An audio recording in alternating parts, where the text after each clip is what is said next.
वही आधे घंटे तक लड़ाई लड़ी, 1 घंटे लड़ाई लड़ने के बाद अरे हटाओ, वो जैसे एग्जाम में कर देते ना, समझ में, इधर इधर उधर कर दो, खत्म। हाँ वो पता नहीं चलेगा देवी जी एग्जाम में, अभी तो एग्जाम देने हैं कि कब 3 घंटा गया ना पता नहीं चलेगा। वो तो इवेल्युएट करने वाला मुश्किल है ना, कि आधे घंटे हो गए 45 मिनट, अगर इवेल्युएट करना शुरू कर दिए तो प्रेशर में आ जाओगे आप। ये चीजें ध्यान रखना है, इवेल्युएट करना शुरू किए प्रेशर में आना शुरू हो जाओगे। करा रहे करा रहे हैं करा रहे श्रेयांश बेटा, यहाँ पे पहले ये लिख लो बाई प्रोडक्ट। चलो बाई प्रोडक्ट, अब तो क्वेश्चन ही कराने आज केवल, कल से न्यू चैप्टर स्टार्ट हो जाएगा हमारा, और कल से एफएमबी स्टार्ट करेंगे, फाइनेंशियल मैनेजमेंट सुबह में, सुबह में कॉस्टिंग, फिर उसके बाद फाइनेंशियल मैनेजमेंट 10 से 2। ऑडिट भी स्टार्ट कराते हैं अभी।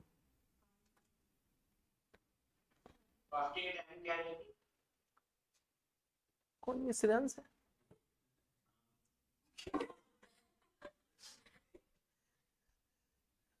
बारह से 2 रहेगी, क्यों क्या हो गया? सुबह में 10 से 12 और 12 से 2। सुबह में क्या दिक्कत है आपको? क्या चीज?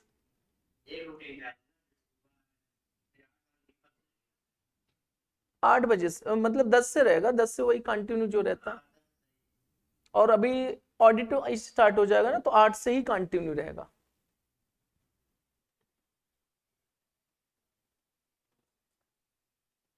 आठ से 10, 8 से रहेगी। अकाउंट भी थोड़ा सा, कौन सा चैप्टर चल रहा है आप लोग का? हाँ अकाउंट सर से बोल देता हूँ, कोई है नहीं ना अभी जैन वाला अकाउंट में, आप लोग बैच में जैन में कोई नहीं है ना अकाउंट का? हाँ ग्रुप 2 ही स्टार्ट कराते हैं। चलो बच्चों, by product is a product which produce from a main product during production process unintentionally, unintentionally. Second, treatment in cost accounting. If no commercial value, if commercial value, if no commercial value and commercial value.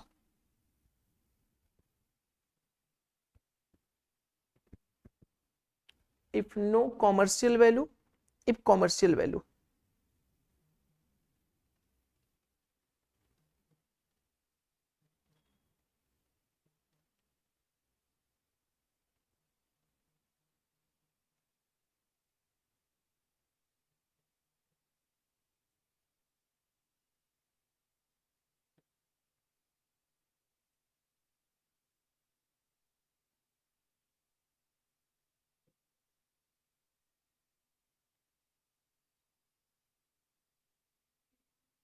Cost accounting. If no commercial value, if commercial value.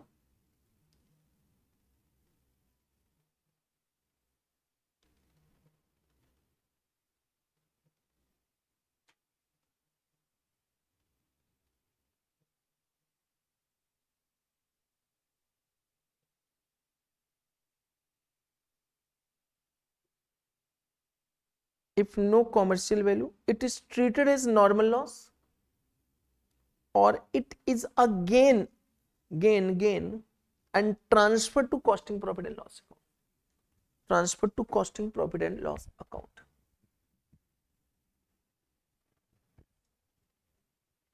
If there is commercial value for byproduct, पहले इधर कर लो, no commercial value.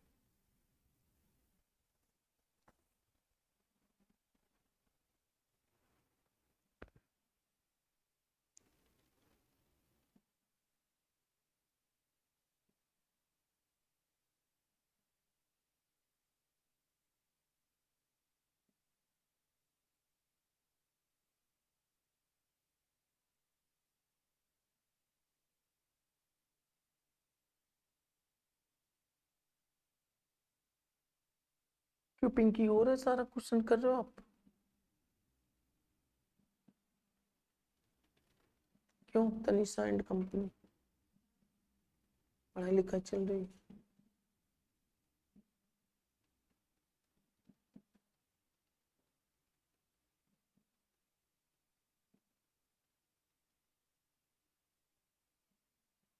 तो आदित्य चश्मे कैसे लग गए आप?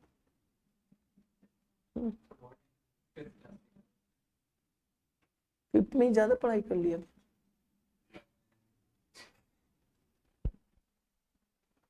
पढ़ाई बहुत ज्यादा नहीं करनी चाहिए।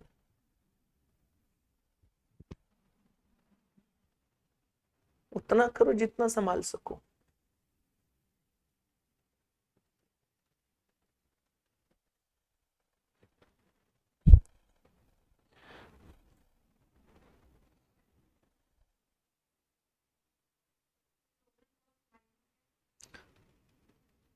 Selling price.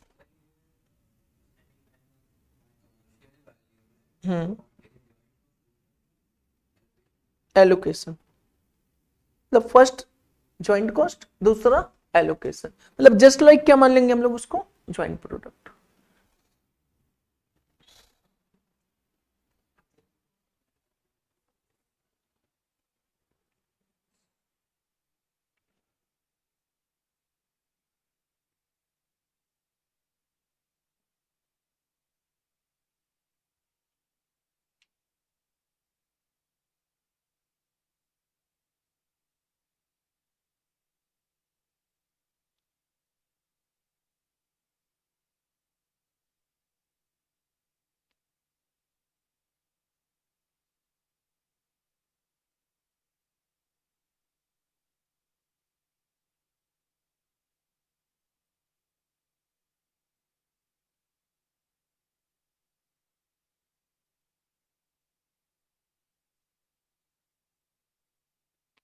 चलो हो गया।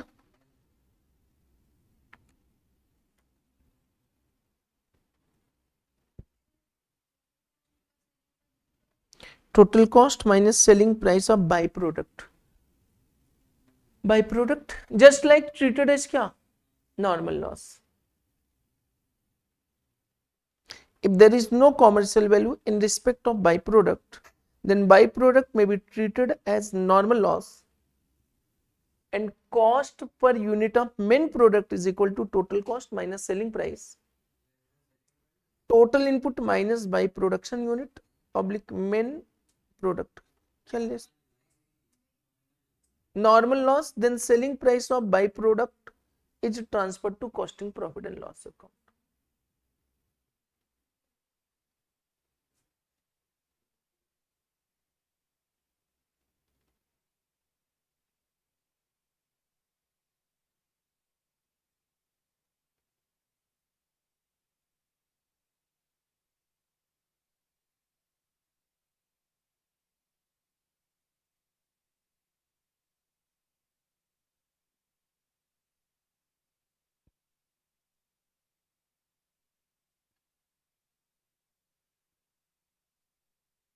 बाई प्रोडक्ट कहाँ पे?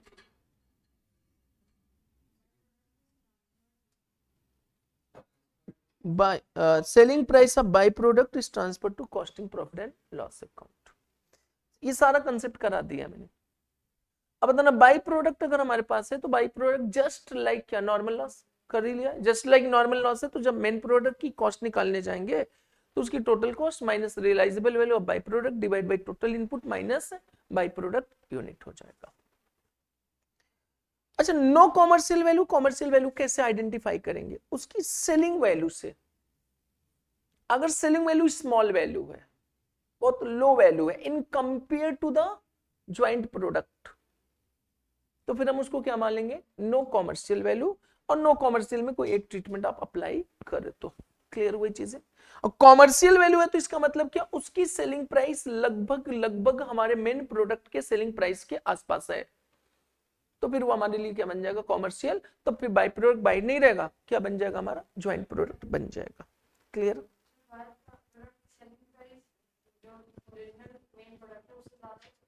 नहीं हो सकती, पॉसिबल मतलब क्या? ऐसे कैसे पॉसिबल है? पॉसिबल तो है ही नहीं, ऐसे कैसे हो सकता है? क्लियर? और अगर हो गया तो ठीक है, तब तो किस में आ गया, कॉमर्शियल वैल्यू में आ गया। चलो याद है, क्लियर। क्वेश्चन नंबर 38 पे आ जाओ। Question number 38।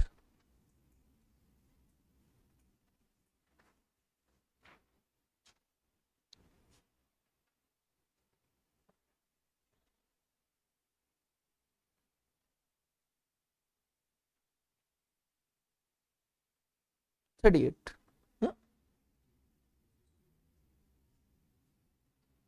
नहीं नहीं 38 नहीं, सॉरी।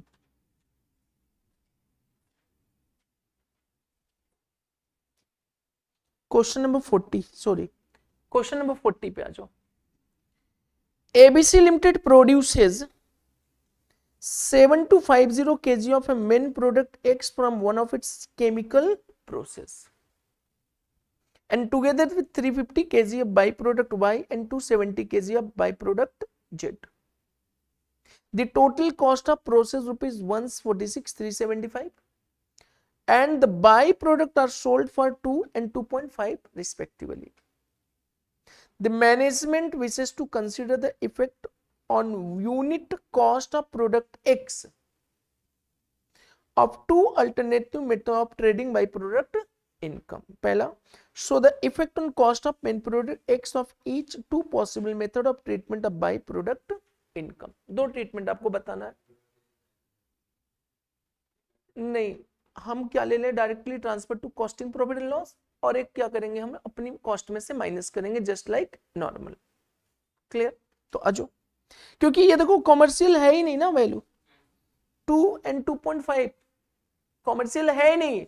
और जब नो कॉमर्शियल तो दो कॉमर्शियल में दो अल्टरनेटिव है, कौन कौन सा है, नॉर्मल लॉस ट्रीट करो या फिर transfer to where costing profit and loss. आजो स्टार्ट करो, लिखेंगे सॉल्यूशंस। सॉल्यूशन लिखना शुरू करो, लिखेंगे सॉल्यूशन। कंप्यूटेशन ऑफ क्या, computation of cost per unit का मतलब x.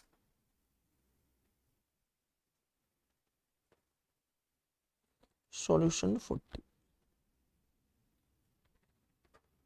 Calculation of cost per unit of x. अच्छा, एक्स की बजाय दो प्रोडक्ट होते तो फिर एक्स नहीं लिखते, cost per unit of joint product. Clear, कल कराया था आपको कई क्वेश्चंस। अब बताना इसमें पहला alternative, first alternative by product is treated as क्या, नॉर्मल लॉस।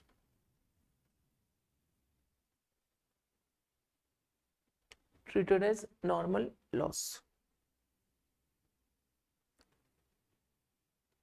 क्लियर। अब बताना इस केस में क्या करेंगे, cost of main product, total cost minus क्या, सेलिंग प्राइस ऑफ क्या, by product, divide by total input minus by product units.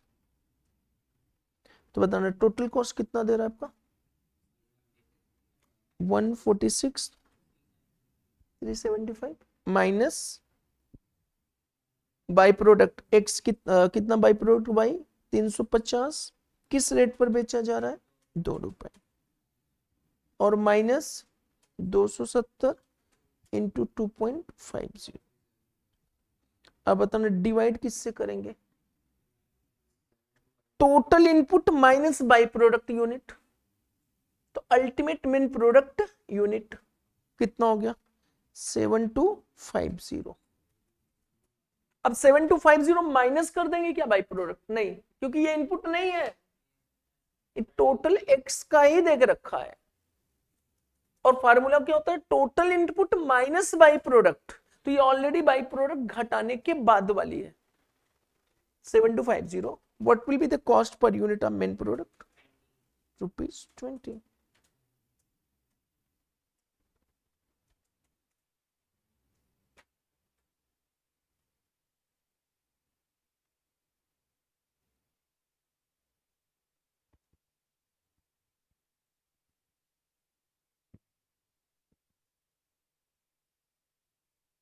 Next आ जाओ अल्टरनेटिव 2।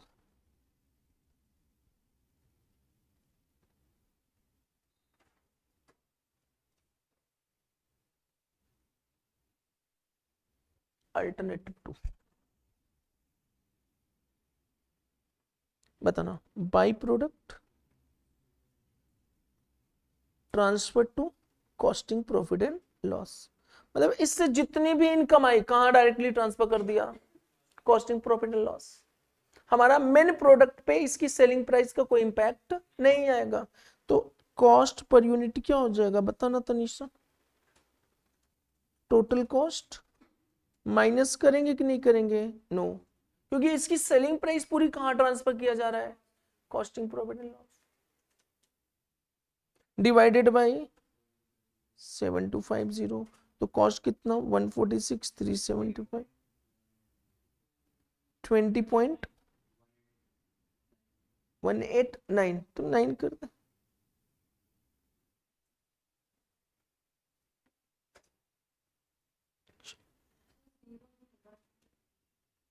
क्या जीरो नहीं है, जीरो नहीं है, वो खिंच गया।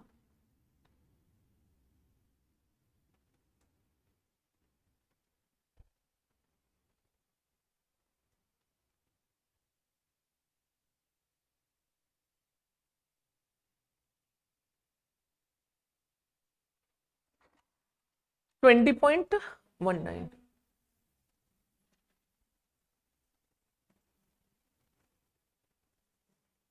बताना यहाँ तक क्लियर और नॉट। नेक्स्ट हो जाओ, और कोई क्वेश्चन नहीं इसमें, बस हो गया खत्म। अब 90 पे आ जाओ, हमारा कंसेप्ट ओवर हो गया।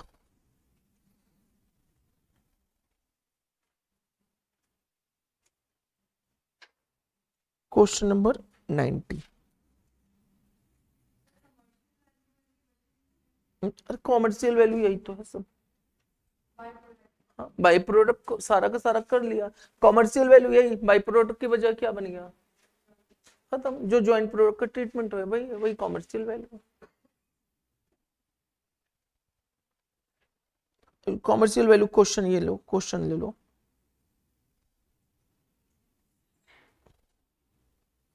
ये देखो ये क्या लिखा है 46, क्या करे, calculate estimated cost of production by product X and Y at the point of separation from the menu. तो by product X by product Y, इसका किस तरह से हमने एलोकेशन किया था, नॉर्मली ज्वाइंट प्रोडक्ट बोला कि इसको क्या मान लो आप, तो कॉमर्शियल वैल्यू है। नेक्स्ट क्वेश्चन ये देखो आप 45 देखो, ये देखो ये क्या है, ज्वाइंट सेपरेट बोमेक्स एंड एक्सपेंसेस ब्रूसिल, ब्रूसिल को बाई प्रोडक्ट मान लो, कौन सी है, कॉमर्शियल वैल्यू वाले क्वेश्चन। 44 देखो, main product by A by B, तो बाई ए और बी को क्या माना था, ज्वाइंट प्रोडक्ट, तो कॉमर्शियल वैल्यू। ठीक, देवी जी चलो, चलो क्वेश्चन नंबर 90 पे आ जाओ। तनीषा बताओ आंसर सबसे पहले आप, किया कि नहीं किया, किया ना, किया ना, तो कहा पहला पॉइंट किया कि नहीं किया, पहले में ही दिक्कत आ गई, ऐसे कैसे दिक्कत आ गई, बताओ आंसर, चलो सर आंसर बताओ आंसर।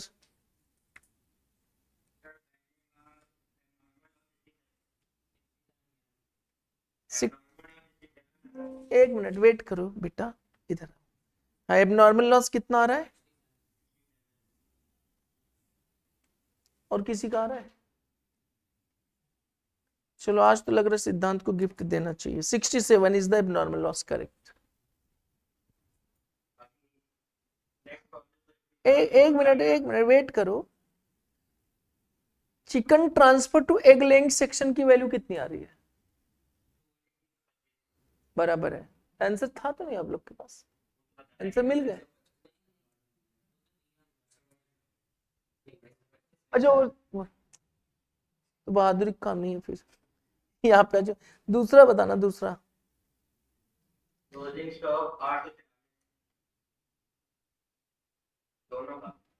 हो सकता है हमारे उसका आंसर नहीं है मेरे पास, क्लोजिंग स्टॉक चेक करूंगा अभी।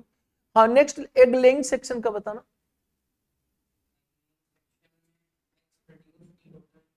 क्लोजिंग स्टॉक एक बताना, एक की क्लोजिंग स्टॉक। ये नहीं आ रहा है। हैंस कैरकेसेस का नहीं है, चलो आ जाओ करते हैं। हाँ, आपका क्लोजिंग स्टॉक, एग जो क्लोजिंग स्टॉक है उसकी वैल्यू। चलो चलो क्वेश्चन नंबर 90 आ जाओ। बहुत आसान है, कुछ नहीं है इसमें, कोई ज्वाइंट कॉस्ट ही नहीं है, कंसेप्ट है। यहाँ पे आ जाओ, चलो ज्वाइंट कहाँ पे है, किस पे करते हैं, देखते हैं, करते हैं। Mister Bhushan is a poultry farmer, his purchase day old chicken and after rearing then for 6 month, 6 महीने तक क्या करते हैं उसको लालन पोषण और ट्रांसफर करते हैं कहाँ पे, एग लेइंग सेक्शन में।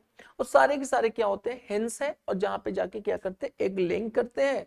और एग लेइंग से क्या मिलता है, एग मिलता है, और एग को हम सोल्ड करते हैं। 6 महीने तक एग लेइंग होता है, उसके बाद हम उसको क्या करते हैं, स्लॉटर बेचते हैं। वहां पे क्या मिल जाता है हमें, हेंस कार्केसेस मिल जाते हैं। क्लियर। आगे कह रहा है in the egg laying section the hens are kept for further 6 months. During this time eggs are sold as they are laid. At the end of the period the hens are slaughtered and sold. The actual result of both sections for the first 6 months of the year are shown below.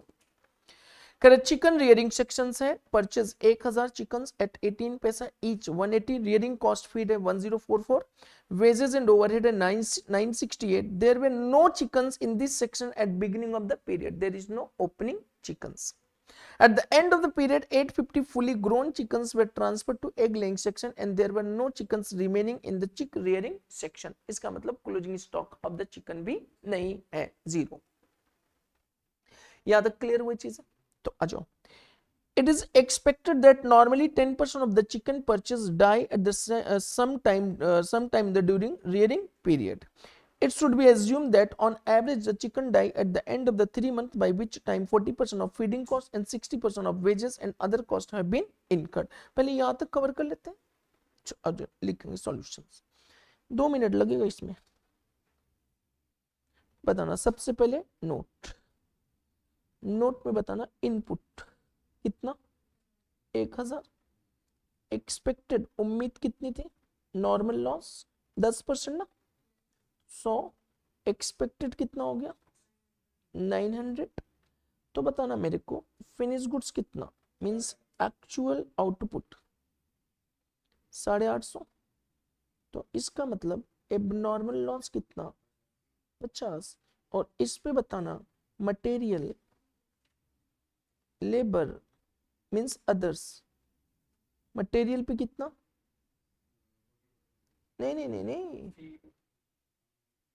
कहाँ गया questions. Correct. It should assume that on average the chickens die at the end of the 3 months, by which time 40% feeding cost and 60% of wages and others. तो इसका मतलब इसको ना 3 बना ले हम लोग. एक तो मटेरियल, एक क्या हो जाएगा फीडिंग, और एक कौन सा हो जाएगा वेजेस.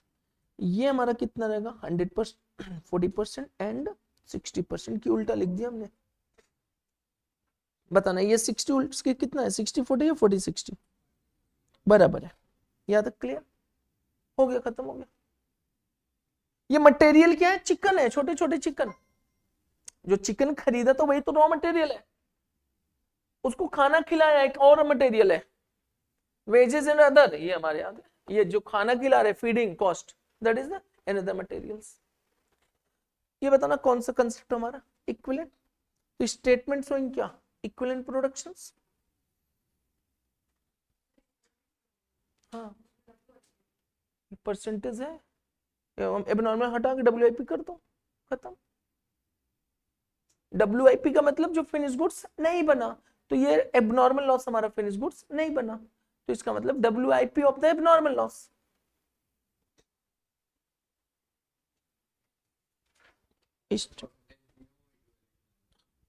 ऐसा नहीं समझना पड़ेगा. हाँ जो फिनिश गुड्स नहीं बना due to incomplete any of the element of the cost, तो हमारे लिए क्या बन जाएगा इक्विवेलेंट, मतलब इक्विवेलेंट प्रोडक्शन. स्टेटमेंट शोइंग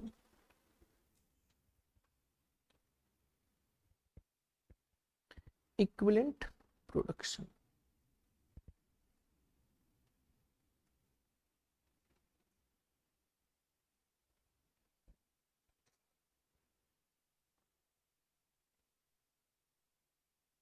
और जब कॉस्ट पढ़ो ना, कॉस्ट पढ़ने जब पढ़ने बैठोगे तो लगता है टैक्स की दुनिया कुछ और होती है।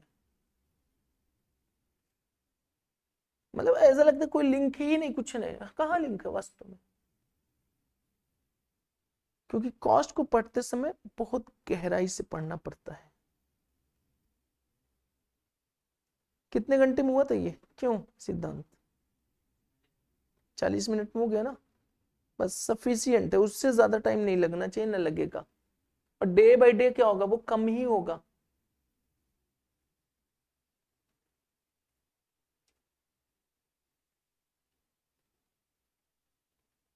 और ये क्वेश्चन कर लिए तो बस हो गया, खत्म दुनिया का सारा प्रोसेस।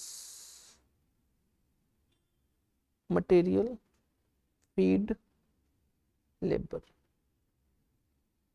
बताना इनपुट कितना, 1000, नॉर्मल लॉस 100।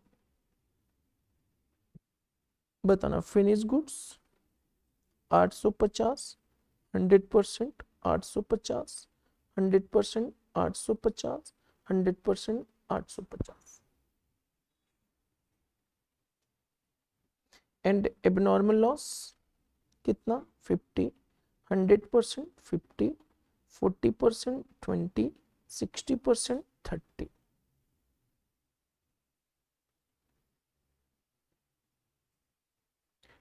900, 870, 880।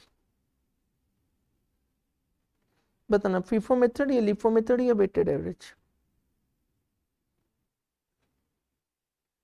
क्यों Tanisha, FIFO, LIFO, weighted average?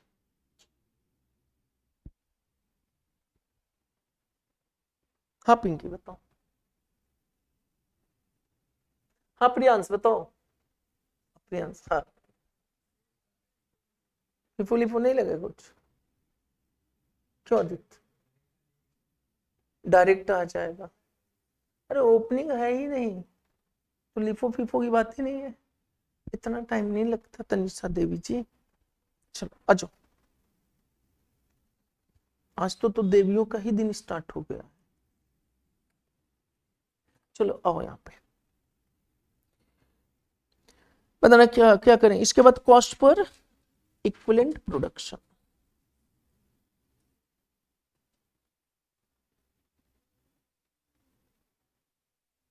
क्या क्या आ गया, मटेरियल, लेबर, सॉरी लेबर नहीं, क्या है, फीड और लेबर।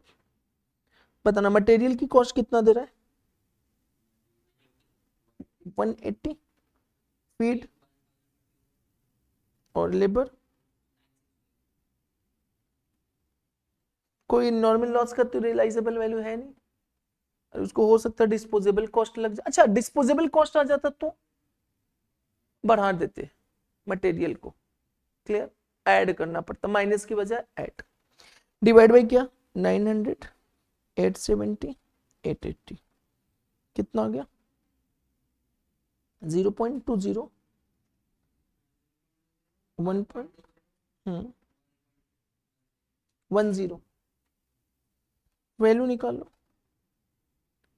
एबनॉर्मल लॉस निकालो, ऑलरेडी वो तो दिया ही है।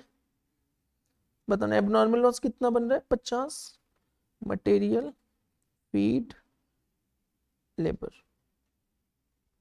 कितना मटेरियल, 50 इंटू 0.20 एंड 20.1.20, 30 इंटू 1.10, 10 रुपए। और ये कितना आ गया, 24 रुपए, 33 रुपए, 67 रुपीज, खत्म। और पूछ क्या रहा है यहाँ पे,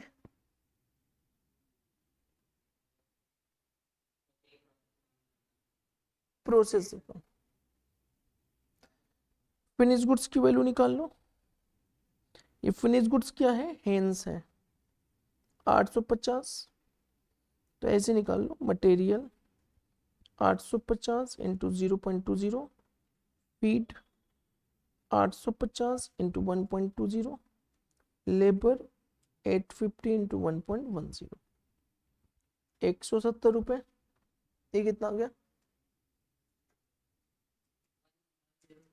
1020, और ये 935 टोटल आ भी रहा होगा ये।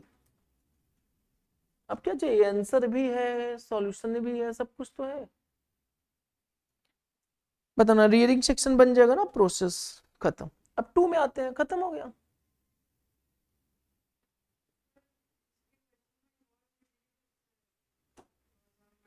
क्या? कौन सा 50? हाँ ले लो, क्लोजिंग ही ले लो। एबनॉर्मल हटा दूं, क्लोजिंग लिख दूं, तो भी वही आना चाहिए।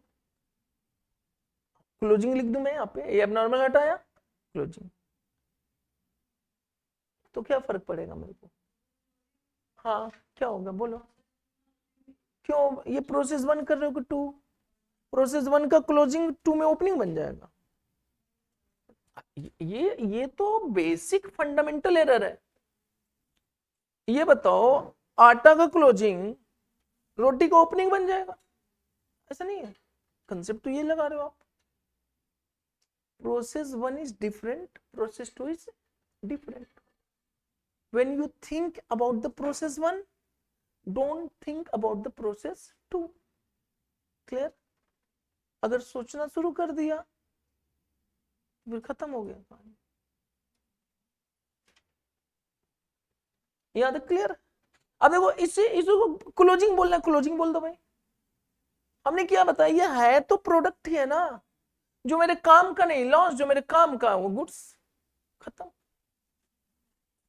बट थोड़ा सा बचपन में दिक्कत होती, लॉस को बताया जाता, लॉस लॉस लॉस, अरे उसको बताओ जो काम का नहीं है, लॉस जो काम का है वो अच्छा, ये लॉस।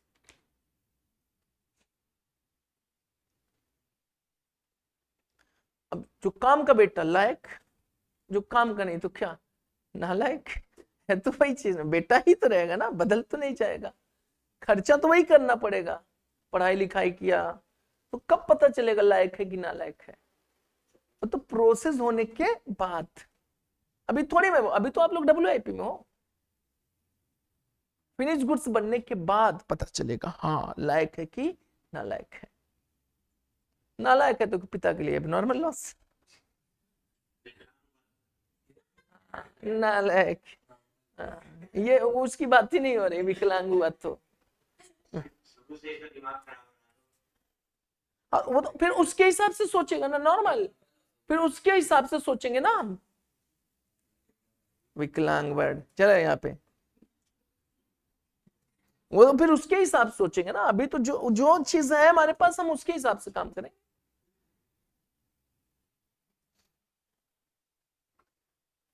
चलो आ जाओ वहां पे, कितना हाँ विकलांग हुआ तो सर। चलो आ जाओ नेक्स्ट। अब ये बताना, ये प्रोसेस 2 में ट्रांसफर हो जाएगा, ठीक, आ जाओ। ये प्रोसेस 2 में, प्रोसेस 2 में एक लेंथ सेक्शन में ओपनिंग कितने थे? 50। क्या थे 50 मेरे पास? हेंस थे। अब ये हेंस में ले ले क्या है? इनपुट या आउटपुट? इनपुट है, इनपुट। अब यहाँ पे आ जाओ प्रोसेस 2 में, ये देखो process 2 notes, opening stock, opening stock कितना है? 50 है, प्लस इनपुट फ्रॉम क्या? प्रोसेस 1 कितना? 850, टोटल कितना? 900। क्या कुछ नॉर्मल लॉस है? नो, नॉर्मल लॉस नील। एक्सपेक्टेड आउटपुट 900, और 900 के बाद बताना 6 महीने के बाद फिनिश गुड्स। फिनिश गुड्स का मतलब क्या? Transfer to slaughter. Finish goods कितना? 700। तो क्या क्लोजिंग स्टॉक भी बोल रहा है? तो ये हमारे लिए क्या बन गया? Closing stock of finish goods बनेगा, ऐसे नहीं करेंगे, सॉरी। फिनिश गुड्स तो बना स्लॉटर के लिए, फिनिश गुड जो बना 900, एक्चुअल जो आउटपुट आया कितना आया 900, एबनॉर्मल लॉस भी कितना हो गया नील, 900 में बताना ट्रांसफर टू स्लॉटर 700, और बताना क्लोजिंग कितना,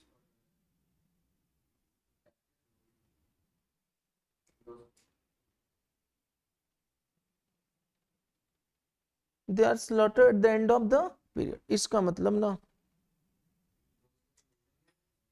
200 नहीं, ये पूरा का पूरा transfer to where slaughter, 900 transfer to slaughter, वो तो स्लॉटर की कहानी है ना, क्लियर। चलो आ जाओ,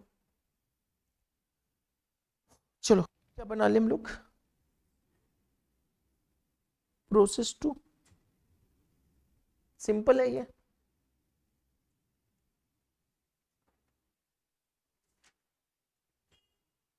और इसमें क्या पूछा, calculate value of closing stock in egg laying section assuming that the costs are to be apportioned to each joint product according to the market value of the productions। ठीक,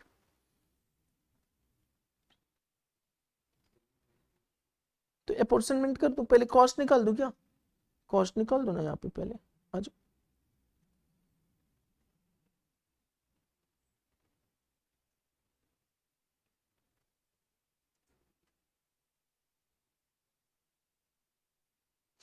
बताना 2 प्रोसेस 1 या rearing section, नहीं 2 1 2, उससे पहले एक और point लिखना था मुझे, 2 ओपनिंग स्टॉक ना, ओपनिंग स्टॉक कितना है 50 125, 2 रियरिंग सेक्शन 850, नहीं ये क्यों, ओपनिंग स्टॉक क्या है मेरे पास देखो, हाँ तो ये हेंस ही तो आ रहे हैं ना मेरे पास, हेंस रियरिंग सेक्शन से कितना है मेरे पास 50, 850 आया, कितना 21 2, और कौन कौन सी कॉस्ट है, फीड 2160 इनटू वेजेस कितना है 2475, बराबर।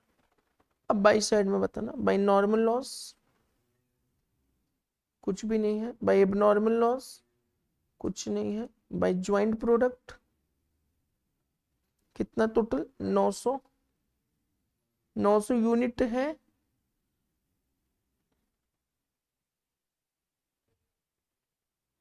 तो ज्वाइंट कॉस्ट ज्वाइंट प्रोडक्ट कितना आना चाहिए 900 यूनिट आने चाहिए थे, तो मतलब ज्वाइंट प्रोडक्ट में क्या आया 900, और साथ में क्या आ रहा होगा x आ रहे हैं, तो यहां तक की कॉस्ट बता दो पहले कितनी आई, टोटल बताना 6885,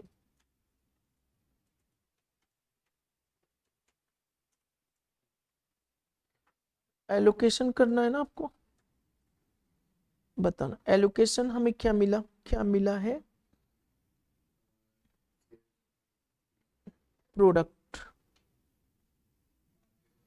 हेंस कैरकेसेस ना, हेंस कैरकेसेस, और क्या मिला है x, हेंस कैरकेसेस कितना मिला यूनिट 900, पूरा का पूरा 900 मिला ना, फिर एलोकेशन 900, और x कितना मिला मेरा एग,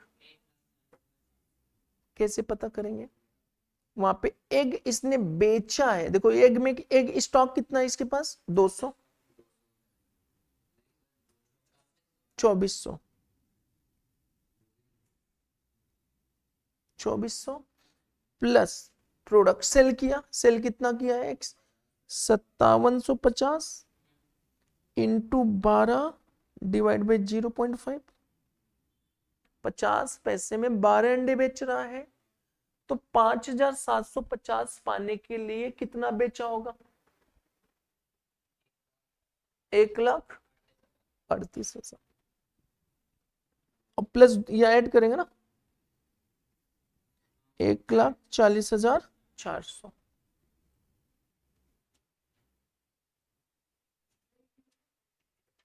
हाँ यूनिट है।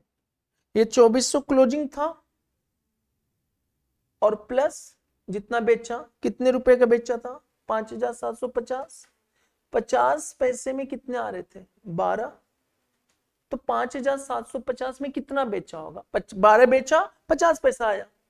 50 पैसा इज इक्वल टू 12, या 12 इज इक्वल टू, सॉरी 50 पैसा is equal to 12, 1 is equal to what, 12 divide by 0.5। तो आपका 5,750 में कितना, इंटू करो। अब बताना इनकी सेलिंग प्राइस कितना है। कह रहा कि एलोकेट करना है सेलिंग प्राइस में, एलोकेशन करना है market value of the production.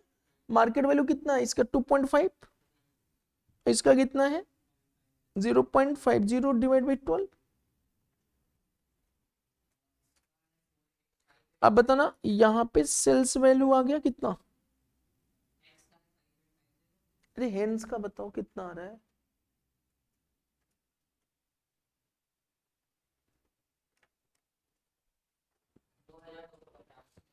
$2,250। ये कितना आया,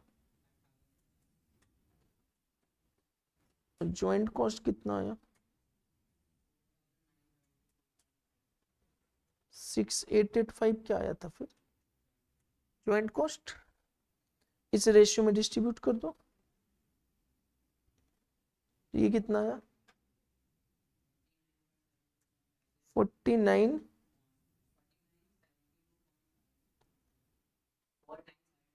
4972 और ये 19। इसको लिख लो, एलोकेशन ऑफ ज्वाइंट कॉस्ट।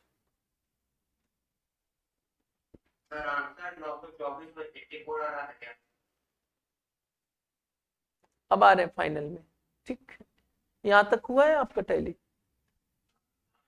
ठीक, आते हैं। चलो हाँ हो गया देवी जी। अब बताना what is the requirement of the questions. Question क्या कह रहा है, calculate value of closing stock in एक लिंक सेक्शन। एक लिंक सेक्शन का क्या बताना है, closing stock, value of closing stock.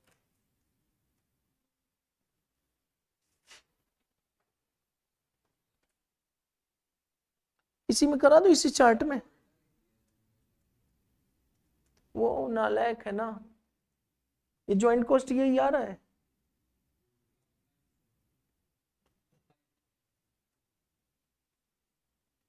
ये कितना आ रहा है,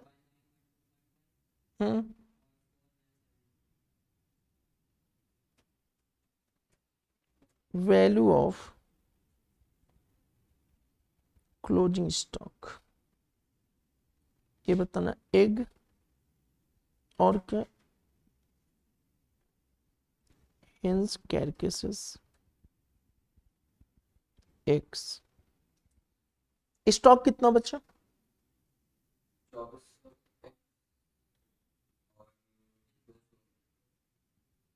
तो बताना वैल्यू कैसे आएगी। ये है 1912.50 divide by 900 into 200, 4,972.50 divided by 5850, नहीं, डिवाइड बाई 1,40,400 इंटू 2400।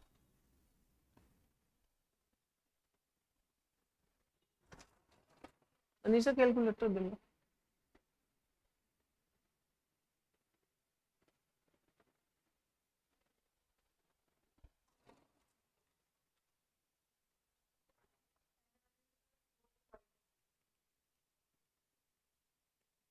फोर 4972.50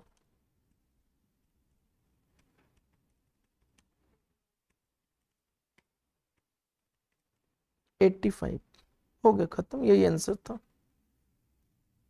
तो कहां से आपका आ रहा था आंसर?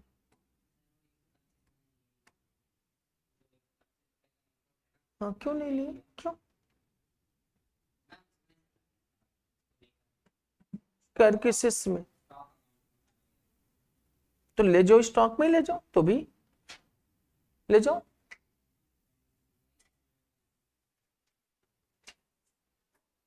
चलो आ जाओ यहां तक, क्लियर, इसको नोट करो। सी पॉइंट में आ जाओ, सी पॉइंट कहा गया था इसका? In future, Mr. Bhushan considering keeping the hens for an additional 6 months. अगर 6 महीने और रखेंगे हम हेन्स को, तो कैरकेसिस नहीं बन पाएगा, और जब कैरकेसिस नहीं बन पाएगा तो क्या दे के जाएगा? एग्स दे के जाएंगे। कितने महीने एग देगा मेरे को? 6 महीने तक। लेकिन हाँ, वो 6 महीने बाद बूढ़ा हो जाएगा, और बूढ़े की रेट क्या हो जाएगी? कम हो जाएगी।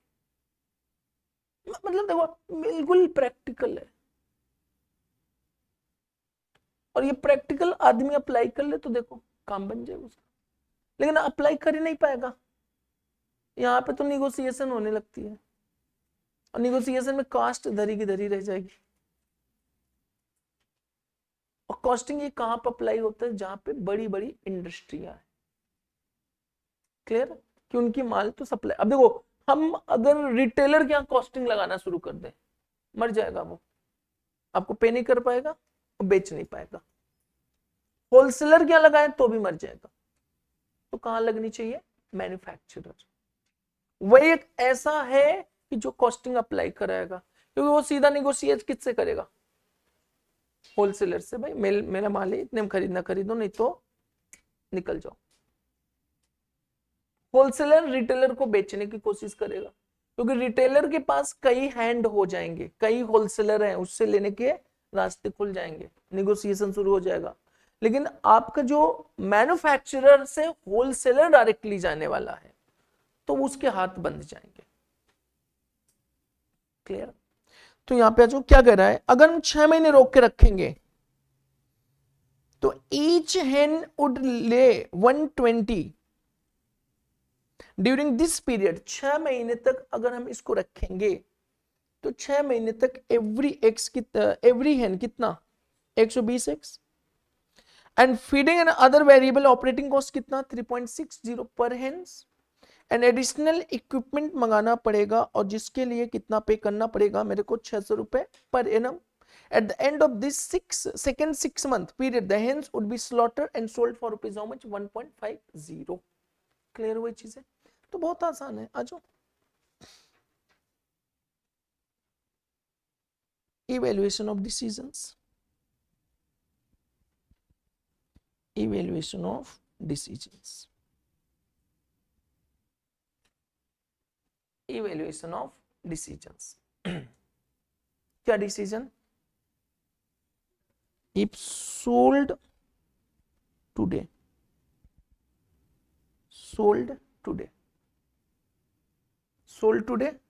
what will be the selling price? 900 into क्या? कितना है सेलिंग प्राइस? 2,250। अगर आज बेचेंगे तो ये मिलेगा। क्लियर? कॉस्ट जीरो, मतलब बेच दिया, बात खत्म, 900 पूरा। और 900 को 6 महीने रख लिया तो इफ सोल्ड आफ्टर 6 मंथ, तो बताना 6 महीने बाद बेचेंगे तो कितने में बिकेगा? हाँ बताना। 900 इंटू क्या? कौन सा ज्वाइंट कॉस्ट थे? वहां तक क्या फर्क पड़ता है? मैं बार बार यही समझा चुका हूं। हमारे पास स्लॉटर में आज पड़ा हुआ है, आज ऐसे क्या कैरकेसेस बेच दूं तो भी वो ज्वाइंट कॉस्ट आना ही आना है। 6 महीने बाद बेचूं तो भी ज्वाइंट कॉस्ट आना ही आना है। इररिलेवेंट और रिलेवेंट?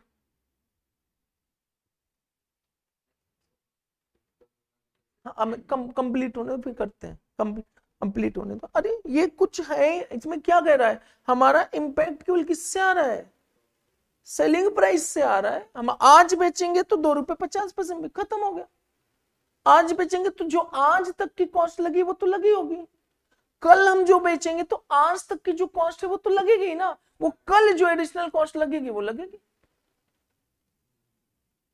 समझ में चीज कितना आ रहा है, 1 पॉइंट, तो सेलिंग प्राइस कितना आ रहा है 1350। ये आएगा कब, 6 महीने बाद।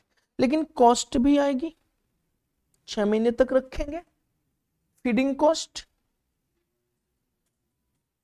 कितना, 3.60 पर हेन, तो 900 इंटू 3.60 कितना, 32। एक तो ये लॉस। नेक्स्ट, स्पेशल इक्विपमेंट मंगाना पड़ेगा, हायर चार्जेस कितना है, 600 रुपए पर एनम है, तो 6 महीने का कितना, ये कॉस्ट आएगी। लेकिन हमें इनकम भी होगा, इनकम फ्रॉम एग, 6 महीने तक मेरे को एग मिलेगा। चलो उतना सा इधर समझो, उधर नहीं है, पढ़ लिया खत्म। अब बताना एग कितना मिलेगा, एक हेन से 120 मिलेगा ड्यूरिंग द पीरियड, इंटू 900 रुपए, कितना है 1,08,000, इंटू इसको बेचेंगे 0.50 डिवाइड बाई 12, 4,500 में। अब बताना नेट क्या आया मेरे को,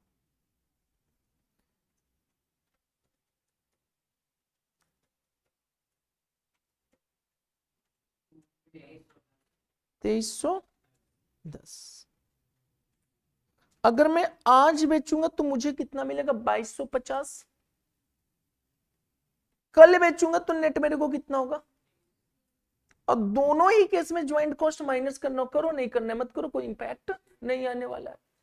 अगर हम कल बेचेंगे तो भी ज्वाइंट कॉस्ट माइनस होना है, आज बेचेंगे तो भी ज्वाइंट कॉस्ट माइनस आना है, उससे इंपैक्ट क्या आएगा।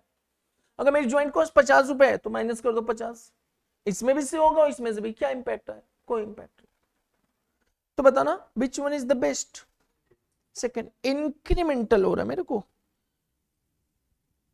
इंक्रीमेंटल रिवेन्यू आफ्टर 6 मंथ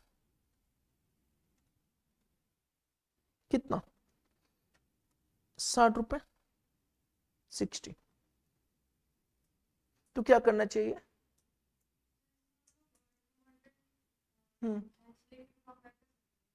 तो 200 क्या करोगे आप, हाँ हाँ हाँ। अब मेरे ये बताना, आप उधर क्यों भाग रहे हो आप, हम केवल 200 पे ही डिसीजन लेंगे क्या, हमारे पास कितने हेंस हैं 900। क्वेश्चन क्या कह रहा है हमारा ना, वो 700 भी पकड़ लिया, हम कितने महीने बाद बेच देते हैं, 6 मंथ के बाद हमारे लिए क्या होता है बेकार, उसको हम रेयरिंग सेक्शन से ट्रांसफर कर देते कहाँ पे, स्लॉटर में ना, स्लॉटर में चला गया, काम खत्म हो गया। तो हम 200 में 200 कहाँ पे पड़ा हुआ है बताना मेरे को, 200 मेरे एग लेइंग सेक्शन में कि स्लॉटर में पड़ा है, कहाँ लिखा है, कहाँ लिखा है, एग लेइंग में रखा है। एग लेइंग में होता तो एग लेइंग में क्या बचे हैं, हेंस है कि हेंस कैरकेसेस है, बताओ। तो हेंस हेंस बचा है मेरे पास, कहाँ है हेंस, कहाँ लिखा है, हाँ तो हेंस बचा हुआ है क्लोजिंग स्टॉक, क्या बचा है,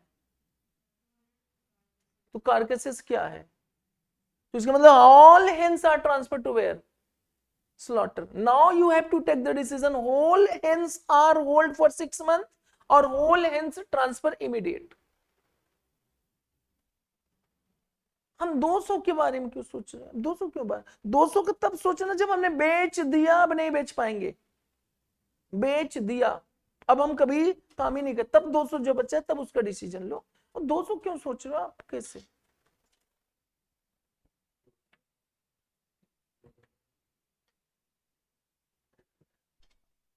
चलो हो गया।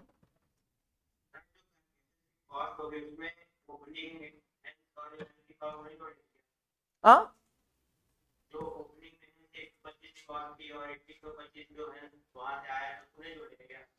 क्यों नहीं जोड़ा जाएगा पूरा, ये देखो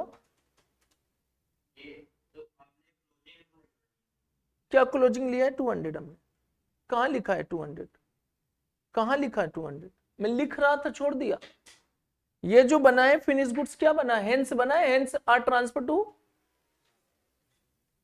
कहाँ ट्रांसफर कर दिया, स्लॉटर में। क्यों?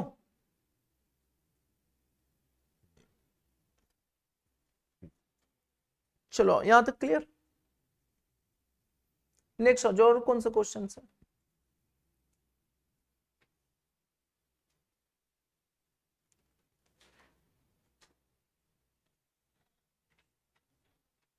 नेक्स्ट क्वेश्चन और बताओ कौन सा है, हो गया सारा क्वेश्चन? एक ही कर लिए सर, बहुत किया हमने।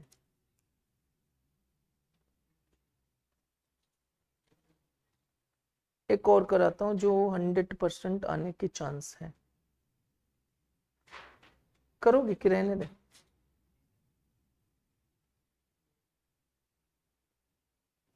करा दूं?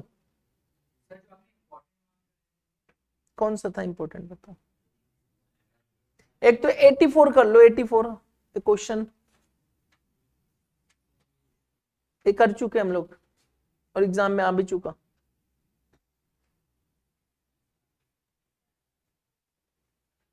सेम आया था क्या? कर लो इसको, नहीं नहीं होमवर्क टिक कर लो। क्वेश्चन 83 इंपॉर्टेंट टिक कर लो।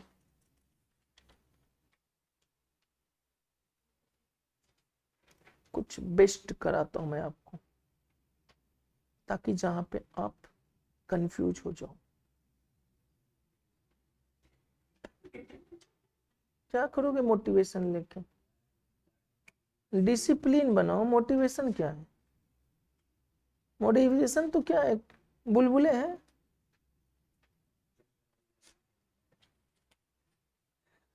तो डिसिप्लिन बना लो, कॉन्फिडेंस आएगा। डिसिप्लिन का मतलब होमवर्क डेली करते जाओ, हो वही मोटिवेशन। हो गया तो खुद मोटिवेट हो जाओगे, नहीं हो पाया तो कोई बात नहीं, फिर करेंगे हम लोग।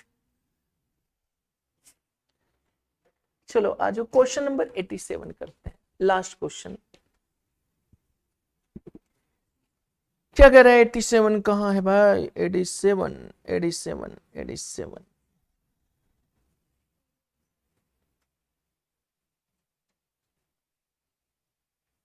ONGC operate a refinery that process hydrocarbons sold to it। मतलब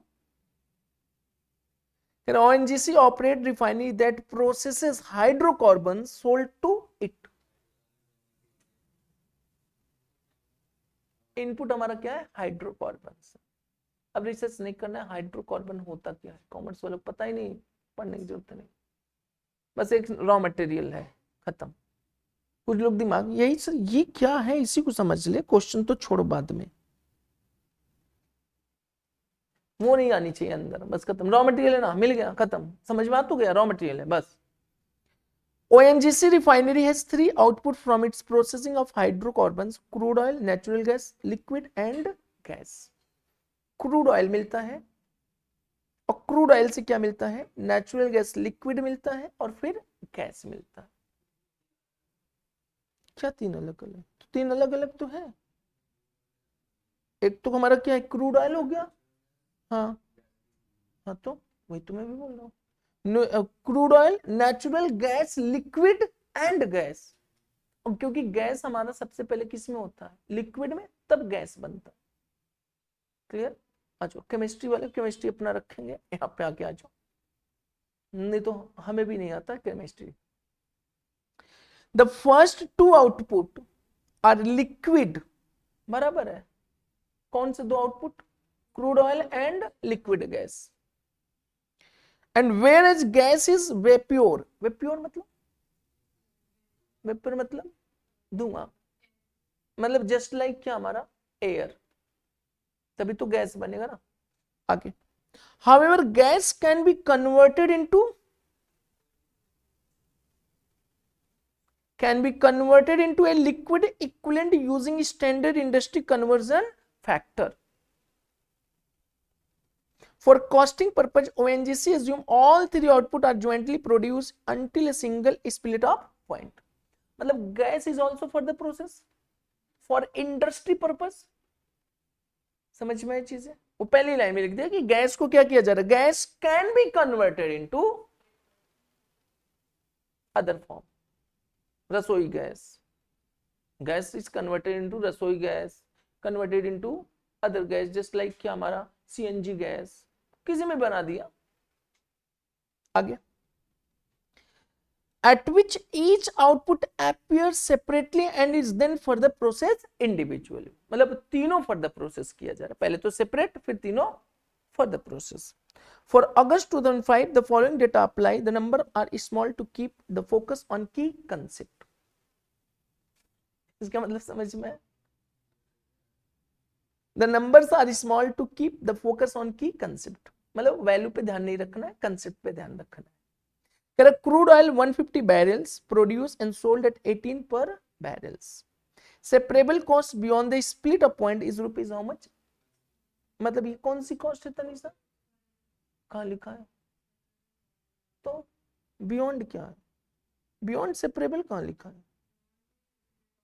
हाँ, ये क्या? स्प्लिट ऑफ के बाहर बाद वाली कॉस्ट है। आगे, natural gas liquid 50 barrels produce and sold at 15 पर barrels, separable cost split point 105। Gas 800 equivalent barrels produce and sold 1.3 पर equivalent barrels, separable cost this. यहां तक क्लियर? कोई दिक्कत है? ONGC paid 1400 for hydrocarbons delivered to it from its offshore platform in August 2004. This will be the part of joint cost. The cost of operating the refinery in August up to split up point 400, तो total joint cost कितना हो गया? 1800। खत्म। A new federal law has recently been passed that taxes crude oil at 30% of operating income. ये तो बात की बात है ना, पहले क्रूड ऑयल को जब बेचेंगे तो इनकम आएगी, उसमें 30% टैक्स माइनस कर देंगे। नई लॉ आ गई थी उस समय, तो 30% गवर्नमेंट लॉ ले रहा था टैक्स, तो इससे हमें कोई कॉस्टिंग पे इम्पैक्ट तो नहीं आने वाला ना। No new tax is to be paid on natural gas liquid and natural gas. Starting August 2005, ONGC must report a separate product line income statement for crude oil. One challenge facing ONGC is how to allocate the joint cost of producing the three separable sellable output. एक उसके बाद challenge आ गया, क्यों? अगस्त में उसको क्या करना था? इनकम स्टेटमेंट बनाना था क्रूड ऑयल का। अब क्रूड ऑयल का जब इनकम स्टेटमेंट बनाता तो उसकी सेलिंग प्राइस माइनस क्या करता? सेपरेट कॉस्ट, और माइनस क्या करता? एलोकेटेड ज्वाइंट कॉस्ट, और माइनस करता फिर क्या? टैक्स। लेकिन हाँ, अब वहां पे एक दिक्कत आ गई कि सर इसमें एलोकेटेड ज्वाइंट कॉस्ट कितना आए, कितना आए, उसको दिक्कत आ गई, तो दौड़ते हुए चला आया। कहां पे? देखो, assume no beginning or ending inventory, assume that ONGC is able to sell its gas output. मतलब the refinery is located in a remote area and a terrorist group had just destroyed major sections of the gas pipeline used to transport the gas to the market. That is the case scenario. Now this is the day of your exam. यही है आज का exam, नए course यही है। ऐसे question आने के चांसेस डिस्क्रिप्टिव में, चांसेस क्या है? 100%। अभी दिखाता हूं इनका केस सिनारियो क्वेश्चन एग्जाम का, इंस्टीट्यूट का। मतलब समझ में आ रहा है? देखो, मतलब ऊपर पढ़ लिया बच्चा, ऊपर तक समझ में आ गया, अब उसको सोसाइटी दिखा रहा है। देखो सोसाइटी क्या है, जिसको बोलते हैं ट्रिपल पी मॉडल भी बोलते हैं। ट्रिपल पी मॉडल पता है? People, planet and profit. मतलब एक ऑर्गेनाइजेशन को केवल और केवल अपनी बिजनेस की इनकम कमाने के लिए प्रॉफिट ही नहीं देखना है, लोगों को देखना है और प्लेनेट को भी देखना है। वही हमारा न्यू कॉस्टिंग है, ट्रिपल पी मॉडल बोलते हैं। फिर आओ यहाँ पे आगे क्या कर, आगे आगे आगे ये वापस है भाई। One challenge facing ONGC is how to allocate the joint cost of producing the three separate sellable output. Assume no beginning or ending inventory. Assume that ONGC is able to sell its gas output. Gas output को भी वो बेच सकता है। अब gas output को कैसे बेचेगा वो? गैस पाइपलाइन के थ्रू या सिलेंडर के थ्रू बेचे। तो वो कह रहा है the refinery is located in a remote area, गांव पहाड़ी या कहीं पे जंगल झाड़ी में था, and a terrorist group had just destroy major section of the gas pipeline. Gas pipeline को क्या किया? डिस्ट्रॉय कर दिया। Use to transport the gas to market, अपने गैस को मार्केट में पहुंचाने के लिए वो पाइपलाइन का यूज करते थे, और टेररिस्ट ने उसको क्या किया? डिस्ट्रॉय कर दिया था। जब डिस्ट्रॉय कर दिया तो पाइपलाइन से पहुंचा नहीं पाएगा। तो the pipeline that carry the crude oil and natural gas liquid is still operational. मतलब क्रूड ऑयल और नेचुरल गैस लिक्विड अभी भी उस पाइपलाइन से जा सकता है। गैस वाले पाइपलाइन क्या हो चुके हैं? डिस्ट्रॉय हो चुके हैं। The cost of the hydrocarbons to ONGC will not be reduced. No separable cost of gas production beyond the split up point will now incurred. इसका मतलब क्या है? फर्दर प्रोसेस नहीं किया जाएगा। और कुछ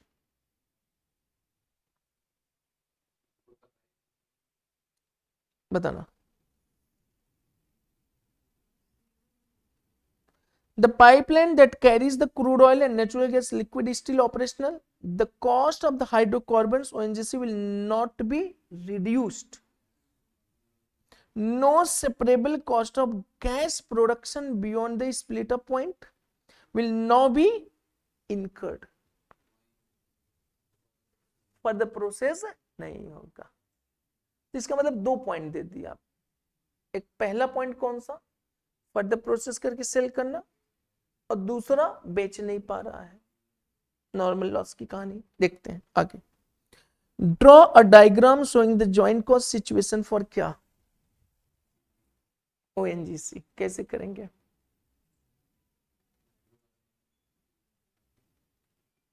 कैसे करेंगे? क्या करें? Draw diagram showing the joint cost situations. That is the normal joint cost situation की नॉर्मल क्या होगी? एलोकेशन कैसे करेंगे हमारा? अरे पहले तो सिंपली हाइड्रोकार्बन टोटल कितना अमाउंट आया मेरे पास बताना, उसका डिस्ट्रीब्यूशन करना शुरू कर देंगे हम लोग। खत्म। अब देखो बी पॉइंट क्या कह रहा है? Allocate the August 2005 joint cost among the three saleable product using physical major method and NRB method. So the operating income for each product using the method in requirement to, मतलब दूसरा वाला आसान है, पहला छोड़ देते हैं, ये पहला आसान है। Discuss the pro and cons of the two method to NGC for product emphasis decisions। पहले और दूसरे में आपको बताना क्या एडवांटेज है और क्या डिसएडवांटेज है। तीसरा, पांचवा, assume the same data for all three output for the August 2005 applied to the new set of facts. So the operating income for each labor product using NRB method of joint cost allocation.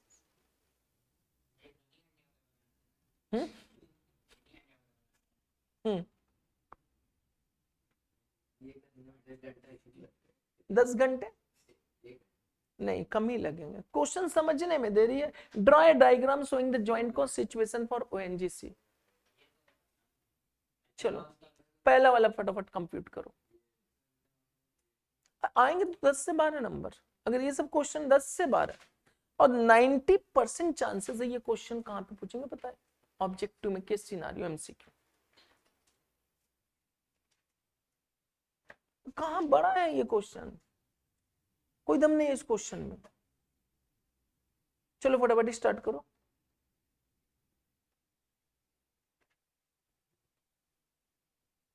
Draw a diagram showing the joint cost situation for ONGC. Total कितना था joint cost? 1800 था। तो 1800 को distribute कर दो किस ratio में? इनके आउटपुट रिज्यूम कर दे। चलो पहला वाला क्या है, पहला वाला क्या है, इसमें तो कुछ है ही नहीं, ज्वाइंट कॉस्ट है क्या, टोटल 1800 बस खत्म। वो बच्चे उसी में पागल है कि डायग्राम क्या बनाना है उसका। कह रहे हैं कि draw a diagram showing the joint cost situation. कुछ नहीं, ये हो गया हमारा हाइड्रो हाइड्रो उसकी कॉस्ट प्लस ऐड करके वही डायग्राम है। हाँ खत्म, और क्या करोगे, यही जीवन है। चलो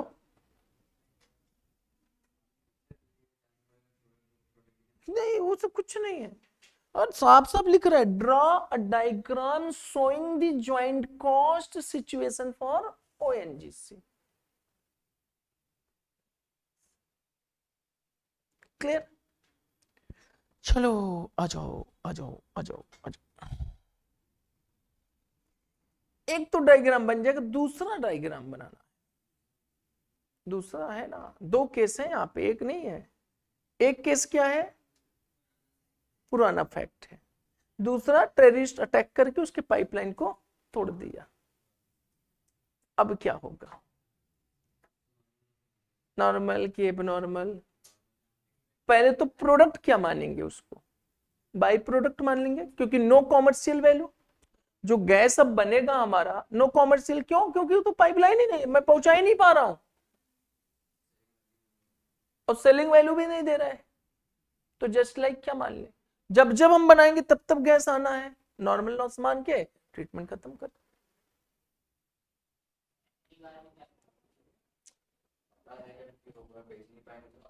उसको नॉर्मल मान के खत्म करे पानी। चलो आ जाओ लिखेंगे।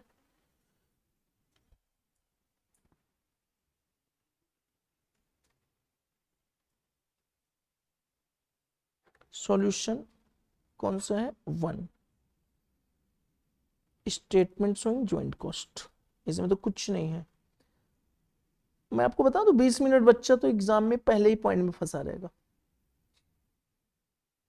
कहना क्या चाहता है, कहना क्या चाहता है, ज्वाइंट कॉस्ट, ज्वाइंट कॉस्ट नहीं ध्यान जाएगा उसका, कुछ तो है डायग्राम, सोचने लगा कौन सा डायग्राम बना दूं मैं,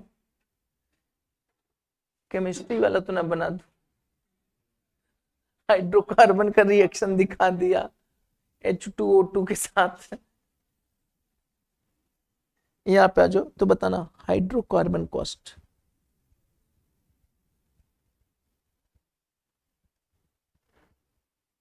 और प्लस ऑपरेटिंग या प्रोसेसिंग कॉस्ट कितना,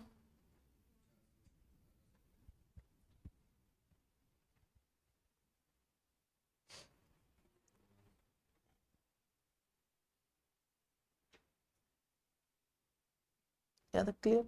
चल पॉइंट नंबर 2, 2 का ए कौन सा method, physical output method.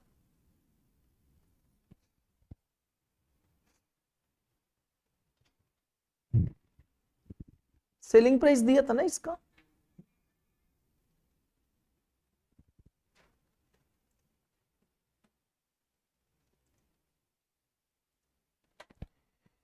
Physical बताना, आउटपुट क्या क्या है हमारे पास, क्रूड,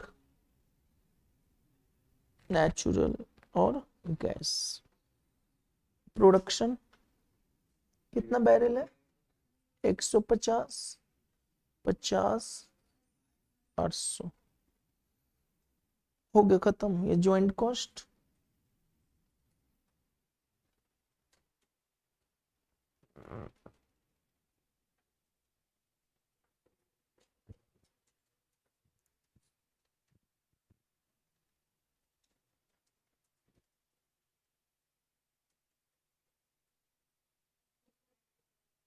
टू 1800, ये 270 है, 90 और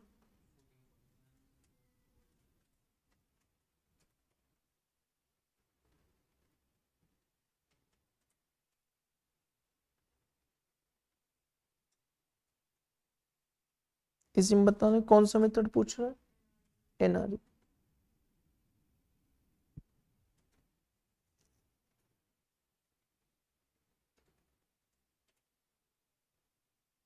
एनआरबी में क्या चाहिए, सेलिंग प्राइस या एनआरबी वैल्यू चाहिए। अब बताना कैसे आएगा, 150 इंटू सेलिंग प्राइस कितना था, 18 माइनस कितना 175 कितना 25 इधर बताना 50 इंटू कितना है 15 माइनस 105 645 और ये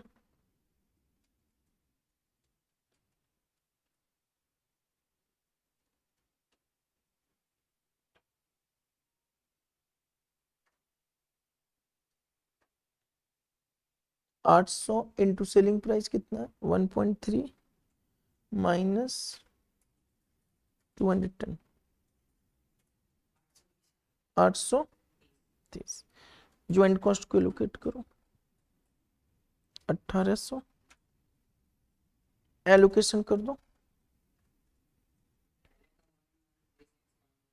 11 दूसरे का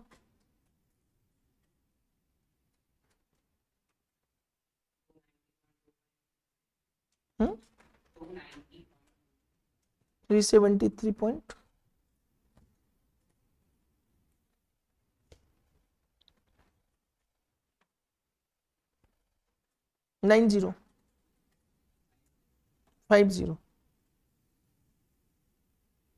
और फिर तीसरा क्या पूछ रहा है आपसे, प्रॉफिट स्टेटमेंट बनाना, बना लो, उसको तो करने की जरूरत थी ना, कौन कौन इससे भी बनाना है और इससे भी बनाना है, selling price minus allocated joint cost minus separate cost, और जहां पे टैक्स लग रहा है 30% टैक्स लगाने के बाद प्रॉफिट, ये तो हो जाएगा।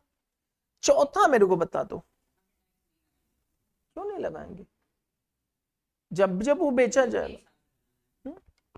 कहाँ न्यू न्यू और ना ओल्ड, अभी न्यू ओल्ड की बात ही नहीं हो रही है, अभी तो इसका पुराना ही चल रहा है ना सब कुछ।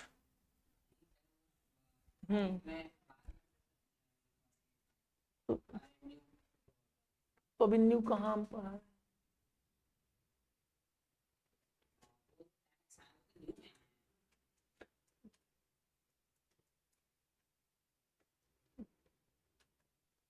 थर्ड भी करो अब पहले, चलो छोड़ो, थर्ड पॉइंट नंबर 1 करो।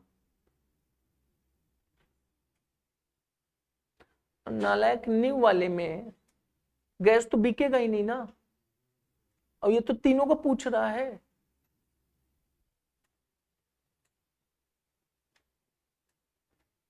चलो फर्स्ट फिजिकल मेथड से शुरू करो, बताना कौन कौन सा प्रोडक्ट है, क्रूड है, क्रूड है, दूसरा कौन सा है, नेचुरल गैस और गैस। सेलिंग प्राइस इसका फाइंड आउट किया था, कितना आ रहा था 150 इंटू 18 पूरी वैल्यू बता दो,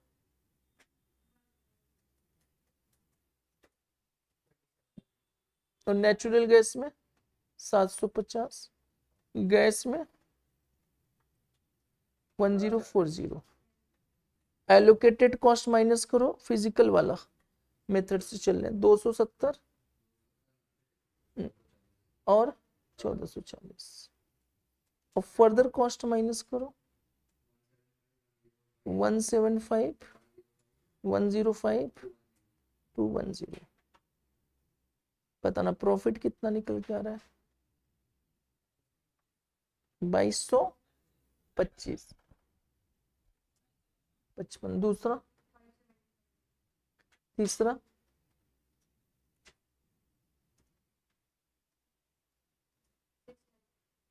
लॉस ना,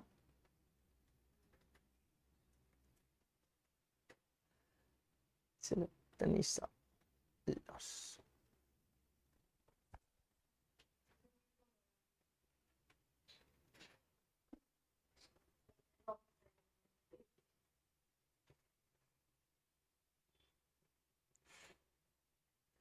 ये बता देवी, इतनी डरी डरी क्यों पढ़ती हो, डर डर की क्यों समझने की कोशिश करते हो, बताओ,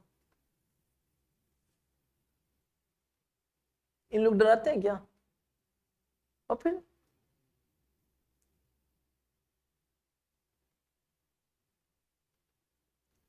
क्यों पिंकी? क्वेश्चन देख के नहीं डर लग रहा है? क्यों तनिषा? ऐसा तो नहीं माइंड में पूरा इतना लेंदी क्वेश्चन आता है क्या एग्जाम में? क्या ऐसा लग रहा है कि एग्जाम में क्या होगा? ऐसा तो नहीं लग रहा है ना? कहाँ पे लिखा है? हाँ, मेथड का मतलब क्या? जो एलोकेशन किया है आउटपुट मेथड, जो एलोकेशन किया है एनआरवी मेथड, इन दोनों मेथड से जो आपका ज्वाइंट कॉस्ट आया है उसको ध्यान रखते हुए आप प्रॉफिट बताइए। तो ये अभी हमने कौन सा प्रॉफिट बताया है? तो कौन सा मेथड से ज्वाइंट कॉस्ट लिया है? कौन सा मेथड? तो अब दूसरा एक और करना पड़ेगा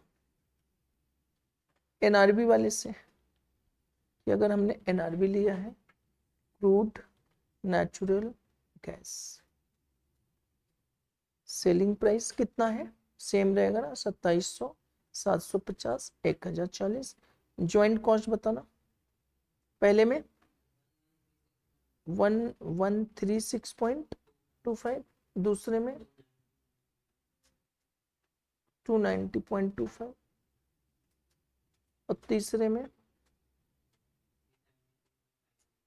375.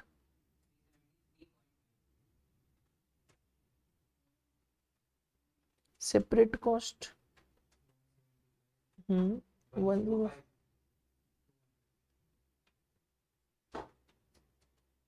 बताना कितना है? 1388. नेक्स्ट 54.75. नेक्स्ट 456.50. ये हो गया प्रॉफिट।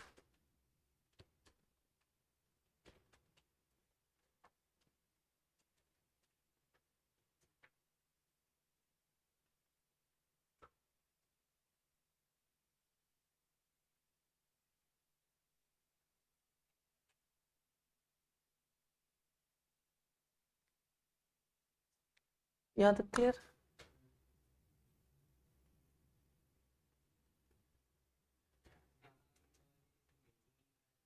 हाँ हाँ, अब आ रहे नेक्स्ट, अभी आने तो दो। अब चौथा का आंसर बता दो हमें। Discuss the pros and cons of the two method to NGC for product emphasis decisions. नहीं, प्रोस एंड कॉन्स बताना है हमें। हाँ बस, फिजिकल और एनआरबी में। हाँ ठीक। और एनआरबी में ये कौन है कि हम लोग को टोटल प्रॉफिट कम मिलता है? Yes yes. तो what will be the your decision? एक भी नहीं सही। अगर हम फिजिकल लेंगे तो एक में लॉस जा रहा है, ओवरऑल प्रॉफिट सही है। दूसरा हम लॉस बचाएंगे तो ओवरऑल प्रॉफिट मेरी कम हो रही है। आपको प्रोज एंड कॉन्स बताने के बाद डिस्कस रहना। तो पहले तो प्रोज एंड कॉन बता दो। पहले वाले में क्या कि अगर हम फिजिकल लेंगे तो मेरा गैस वाला कहां पे चले जाएंगे? हम लॉस में।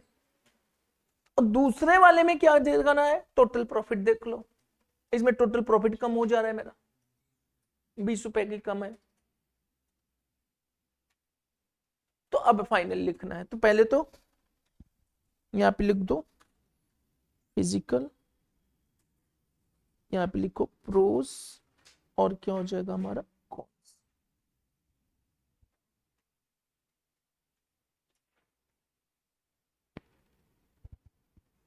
बताना प्रोज का मतलब क्या, बेनिफिट या लिमिटेशंस? बेनिफिट्स। फिजिकल में क्या बेनिफिट है? Total profit. इसका नेक्स्ट क्या है? कॉन्स क्या है? Loss in gas, NRV. Total profit more, more यहां पे क्या लिखेंगे? Less total profit. Sorry sorry sorry sorry. और कौन क्या है इसका? There is no loss in product. There is no loss in product.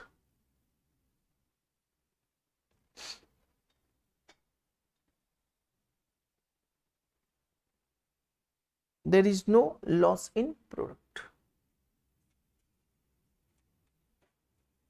अब क्या लिख, अब बताना, अब डिसीजन क्या लोगे, फिजिकल लगाएंगे एनआरबी, दोनों ही। अब जैसे ही फिजिकल लगाओगे अब पोजीशन वाला खड़ा हो जाएगा, ये तो एनआरबी से देखो, ये तो गड़बड़ है, फिजिकल लेने जाओ रहे ना, गैस में लॉस है, एनआरबी लगाओ इसमें तो टोटल लॉस है। तो what will be your decision, neither method should be adopted. लिख लो कंक्लूजन। एग्जाम में यही तो चाहता है कि फाइनल क्या देना दे रहा है बच्चा, किस लेवल का है।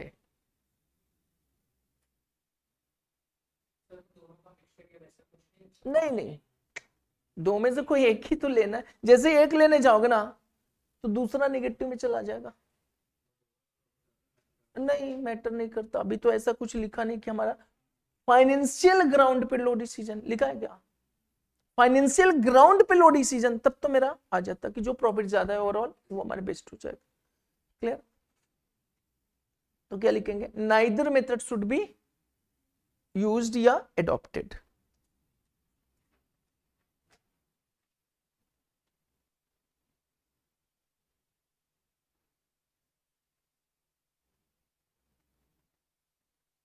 देखो ये क्वेश्चन कराने का मेन मकसद नहीं कि ये एग्जाम में आएगा, क्वेश्चन करने का मेन ऑब्जेक्टिव ये है कि हम थिंकिंग कितना कर पा रहे हैं, एक्सपैंड कितना हो रहा है हमारा सोच। हो सकता है कि क्वेश्चन छोटा सा बना दे और ये वाला पॉइंट डाल दे,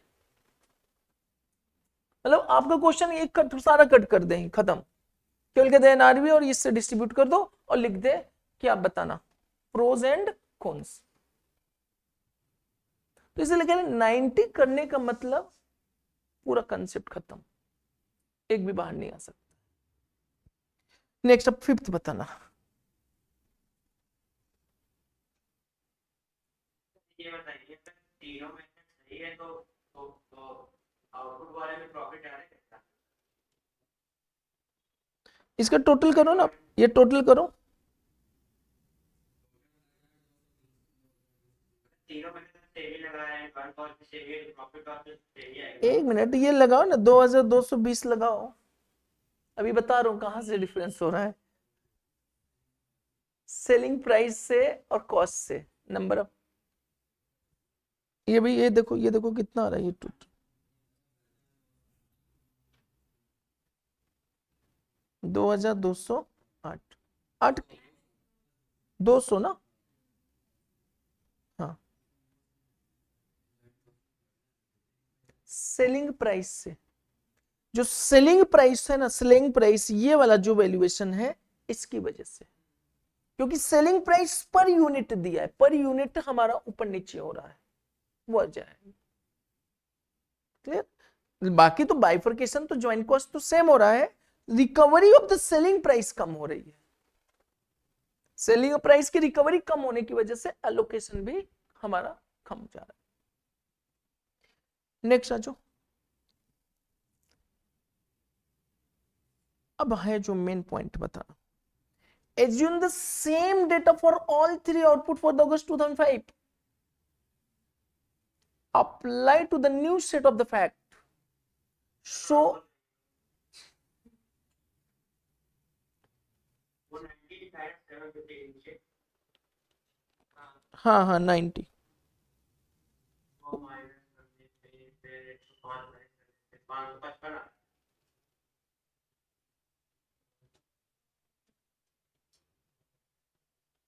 कितना है 555, इसके अंदर प्रॉफिट तो भी इक्वल हो रहा है ये, तो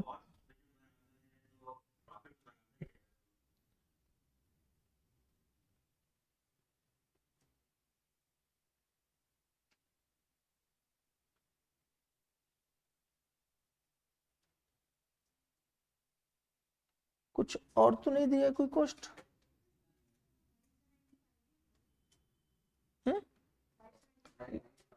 ये 90 है ना, 90 है, वो 70 थोड़ी है।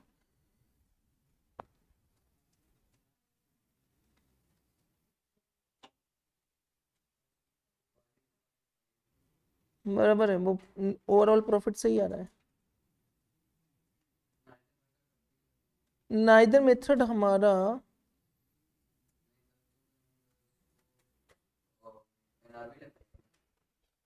एक मिनट, वो कंप्यूट करो, मैं बता रहा हूं। अब इसका वो कंप्यूट करो, percentage of profit, percentage of profit on sales, percentage of profit on sales. एक तो देखो ये तो बाहर हुआ, फिजिकल वाला बाहर हुआ, रीजन क्या है हमारा, लॉस है। परसेंटेज ऑफ प्रॉफिट लगाओ। अब बस यहां से इससे इंपैक्ट देखना है हमें। हाँ, सेलिंग प्राइस पे परसेंटेज 51.43%,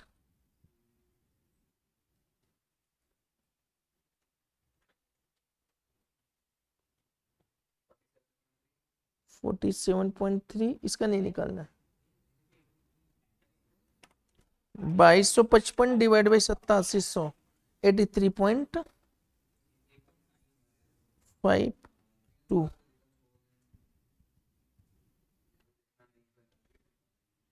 इस पे हाँ, फिजिकल में मत निकालो, फिजिकल पे मत निकालो। 1388.75 डिवाइड बाई 8700, ये 51.14, और ये कितना हमारे पास,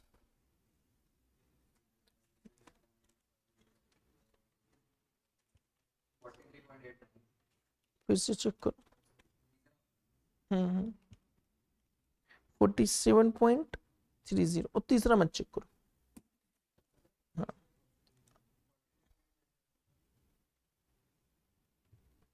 तीसरा नहीं चेक करना। 555 डिवाइड बाई 750 इंटू 74% ना, 74%, ये है 83.52, यहाँ पे दिस, यहाँ पे दिस। नाइदर नाइदर तो लगना है यहाँ पे। अब यहाँ पे ये नाइदर टोटल प्रॉफिट बेस पे नहीं है, नाइदर यहाँ पे लिखो, आप लिखेंगे परसेंटेज। अब यहाँ पे लॉस इन गैस है, percentage in profit on sale other than gas is higher. Percentage of profit on sales, percentage of profit in sales other than gas is higher.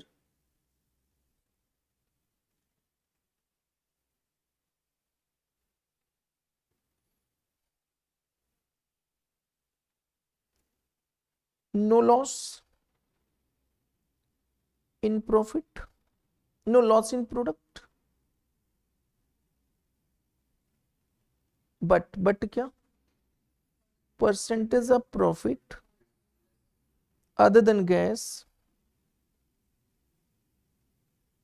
is lower.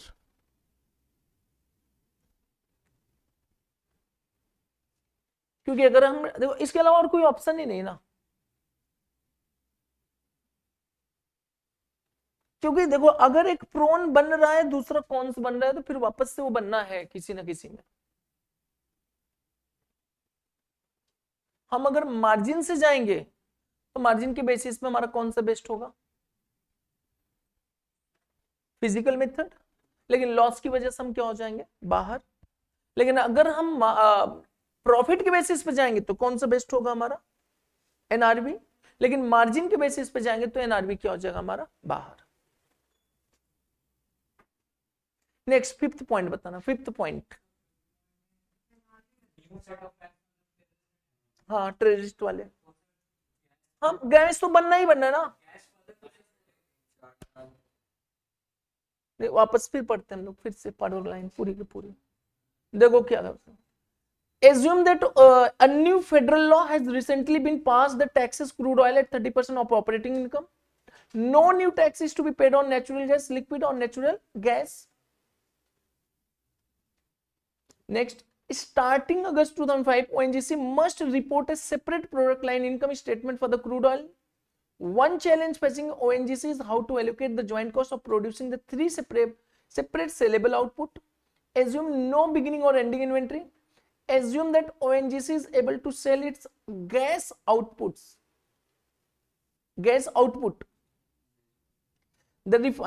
Assume that ONGC is able to sell its gas output. The refinery is located in a remote area and a terrorist group has just destroyed major section of the gas pipeline used to transport the gas to the market. The pipeline that carries the crude oil and natural gas liquid is still operational. The cost of the hydrocarbons to ONGC will not be reduced. No separable cost of the gas production beyond the split up point will now be incurred. तो अब बताना कोई separate cost तो आने वाला है नहीं, तो हाउ टू एलोकेट, मतलब एक ही पॉइंट हमारा बच्चा, कौन सा पॉइंट बताना, गैस जो है तो गैस बिकेगा नहीं, लेकिन एक लाइन लिखा हो क्या, assume that ONGC is able to cell it's gas output. Assume मतलब वो बेचने के योग्य है बट बेच नहीं पा रहा है.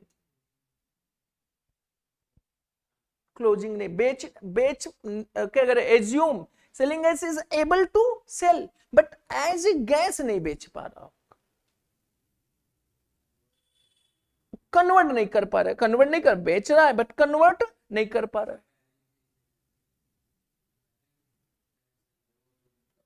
मतलब just like this is not my part of the joint product, joint product का पार्ट ही नहीं बन पाएगा.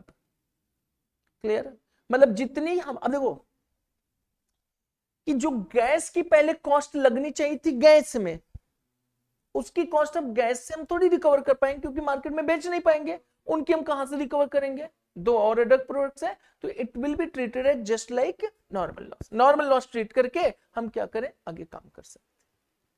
क्लियर, तो आ जाओ लिखेंगे. If gas is treated as normal loss, if gas is treated as normal loss,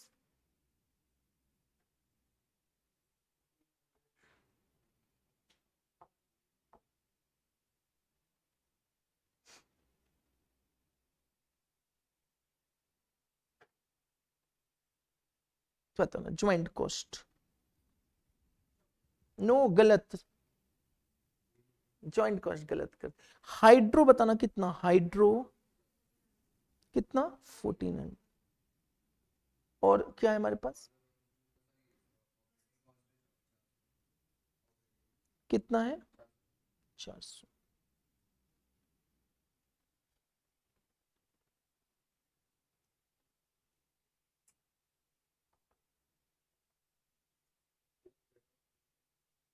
आ रहे हैं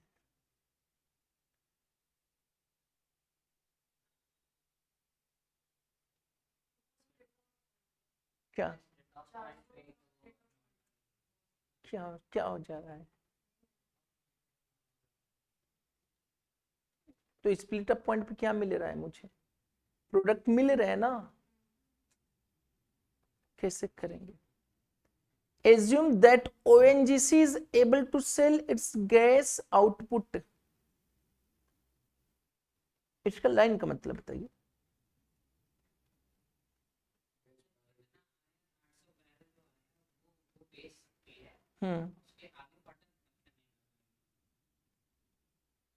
ठीक, फर्दर प्रोडक्शन नहीं कर पाएगा, वो तो है, वो तो बेच लेगा, फर्दर प्रोडक्शन जो करके किसको बेच रहा था, इंडस्ट्री को नहीं बेच पाएगा.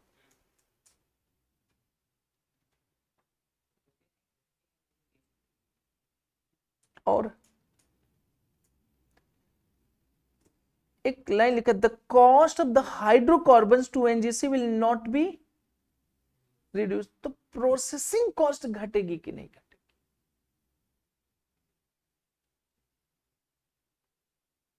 हाइड्रोकार्बन कॉस्ट कितनी है हमारी 1400, and cost of operating the refinery August up to split up point कितना 400.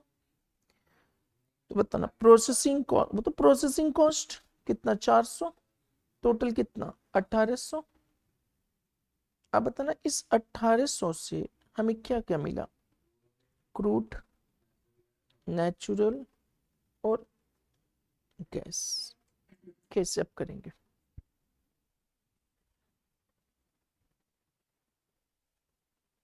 बताइए कैसे किया जाए।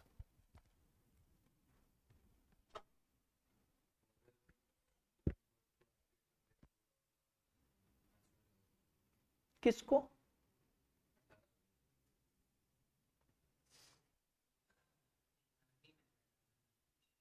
लिखा है, कैसे लगाएंगे एनआरवी, क्यों नहीं एलोकेट हो जाए, तो कोई बात नहीं, तो लेना ही नहीं। इसकी सेलिंग प्राइस बताना,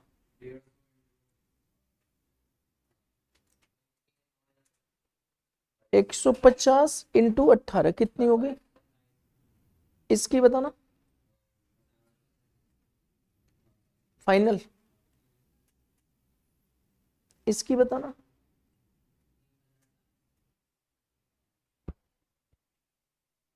माइनस, इसमें से क्या करते हैं,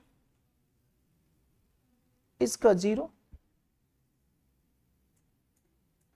इसका कितना माइनस करेंगे 105, ये बताना क्रूड ऑयल का कितना है,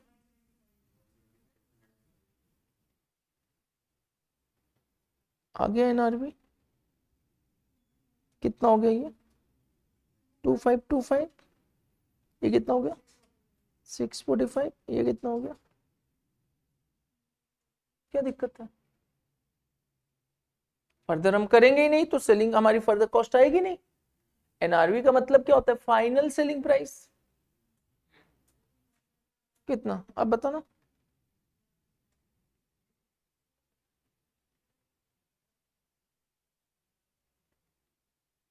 ज्वाइंट कॉस्ट एलोकेट कर दो इसी रेशियो में, 1800 डिवाइड बाई क्या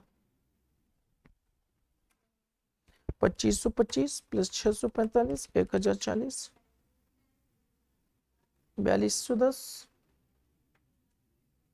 कितना है, सही तो है, इंटू 2525,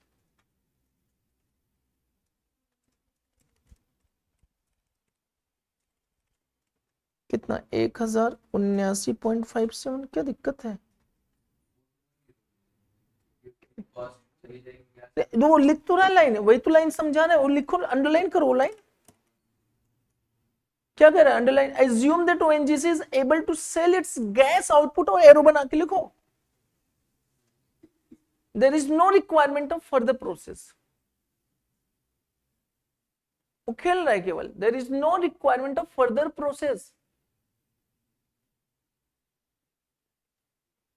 अब फर्दर बेचेगा तो है ही ना, अब हम लोग क्या ट्रीटमेंट कर रहे हैं, नॉर्मल लॉस मान ले, क्यों मान, जब नॉर्मल लॉस तब जब वो बेच ना पाता एकदम से, लेकिन यहां पे लाइन क्या लिख दिया हमारा, एज्यूम दैट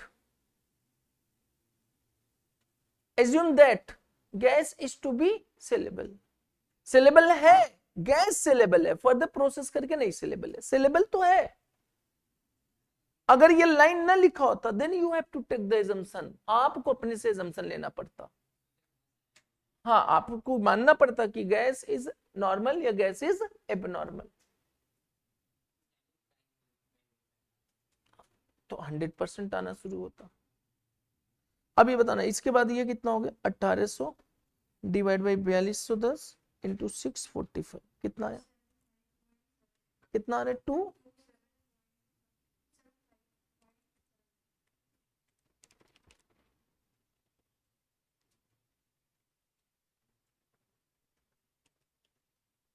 $275.77,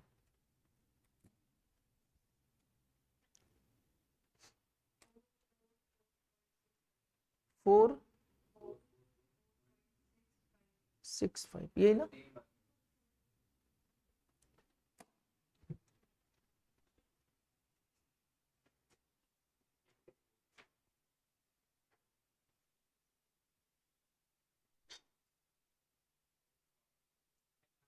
अरे, if gas is treated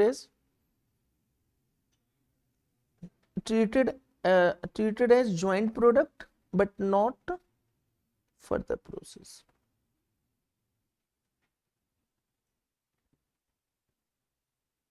But not further process.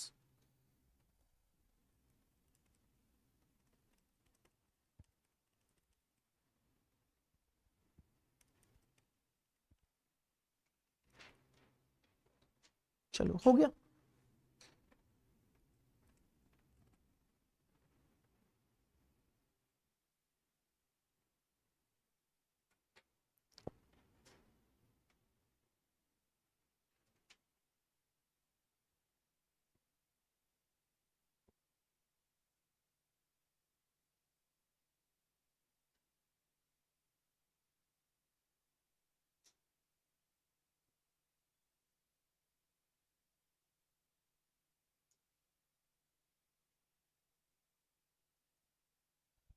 एक कंसेप्ट इसका रह गया प्रोसेस का, इंटर प्रॉफिट, अभी नहीं ला रहा हूं मैं, वो लाऊंगा तो आपके फर्स्ट वाले कंसेप्ट हिल जाएंगे। वही रखो अमिताभ।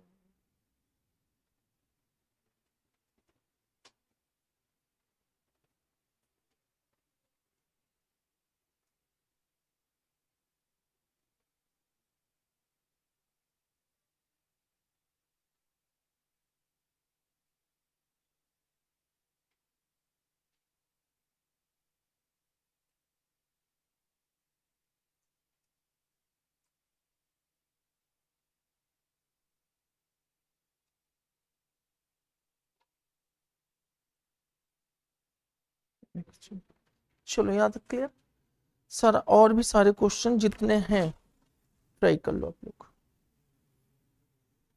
आंसर टैली करा लेना, हमसे हम करा देंगे। बाकी एक क्वेश्चन और है, 86 भी कर लो आप, ये वाले तो हो जाएंगे, सेम क्वेश्चन है पीछे के। ये क्वेश्चन आप 83 जरूर करो, इसमें ना डिफरेंट मेथड से आपको एलोकेशन करा रहे हैं, नॉर्मली ये एलोकेशन है। 83 86 बाकी सारे होमवर्क, और कल से हम लोग नया चैप्टर स्टार्ट करें। Chapter will be operating cost, simple और आसान, सस्ता, टिकाऊ। इंटर प्रॉफिट बाद में भी नहीं।